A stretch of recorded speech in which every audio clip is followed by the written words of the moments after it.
Hey friends, welcome to குட்டிமா foodies. வாங்க இன்றைக்கி அவுல் கேசரி எப்படி செய்யலாம்னு பார்க்கலாம். பாருங்கள், இது மாதிரி வாயில் வச்சா சட்டன் கரையும், அது மாதிரி நம்ம செய்ய போகிறோம்.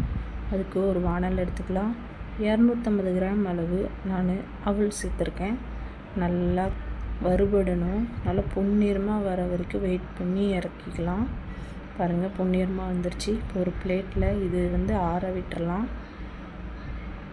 இப்போது அடுத்தது ஒரு பாத்திரம் எடுத்து வச்சுக்கலாம். நம்ம வெல்லம் நுணுக்கி வச்சுருக்கோம், அதை சேர்த்துக்கலாம். அரை டம்ளர் அளவு தண்ணி சேர்த்துக்கலாம். அதை கிண்டி விட்டுக்கிட்டே இருக்கலாம். நம்ம கிண்டி விட்டுக்கிட்டே இருந்தோம்னா அப்படியே கட்டி எல்லாம் கரைஞ்சி பாவாக நமக்கு ரெடி ஆகிடும். இதே மாதிரியே நம்ம கிண்டி விட்டுக்கிட்டே இருக்கணும். பாருங்கள், ரெடி ஆகிடுச்சு. இப்போ நம்ம அவுள் நல்லாவே ஆறிடுச்சு. இப்போ இதை பவுட்ரு பண்ணிக்கலாம். ஒரு மிக்ஸி ஜாரில் நம்ம ஆற வச்ச அவுள் சேர்த்துக்கலாம். 2 கப் அளவு நான் சேர்த்துருக்கேன். இதை மிக்ஸி ஜாரில் மாற்றி நம்ம பவுட்ரு பண்ண போகிறோம். அவுள் பவுட்ரு பண்ணியாச்சு. இது ஒரு ஓரமாக இருக்கட்டும். கடாயில் நெய் ஆட் பண்ணிக்கலாம். நெய் பார்த்திங்கன்னா இது ஒரு 3 டேபிள் ஸ்பூன் அளவு தான் நாங்கள் யூஸ் பண்ணியிருக்கோம். நெய் நல்லா காஞ்ச உடனே முந்திரி ஆட் பண்ணிக்கலாம். முந்திரி நல்லா வறுபட்ட உடனே நம்ம கிரேப்ஸ் போட்டுக்கலாம். முந்திரி நல்லா வறுபட்டுருச்சு. இப்போ நம்ம கிரேப்ஸ் சேர்த்துக்கலாம். கிரேப்ஸ் நல்லா உப்பி வரும்போது நம்ம இறக்கிக்கலாம். பொன்னிறமாக ஆயிடுச்சு, நம்ம இறக்கிக்கலாம்.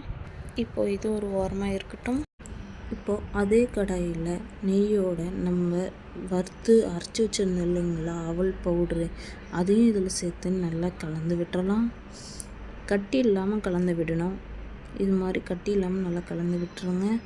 இப்போது 1 கப்பு அவுளுக்கு எந்த கப்பில் அளந்தீங்களோ அதே கப்பில் 2 கப் தண்ணி ஊற்றிக்கலாம். தண்ணி ஊற்றி நல்லா கலந்து விட்டுக்கிட்டே இருக்கணும். அந்த தண்ணியிலேயே அவுளும் சேர்ந்து நல்லா பச்சை ஸ்மெல் போகிற அளவு நல்லா வேகணும். பாருங்கள், நல்லா சுருண்டு வருது.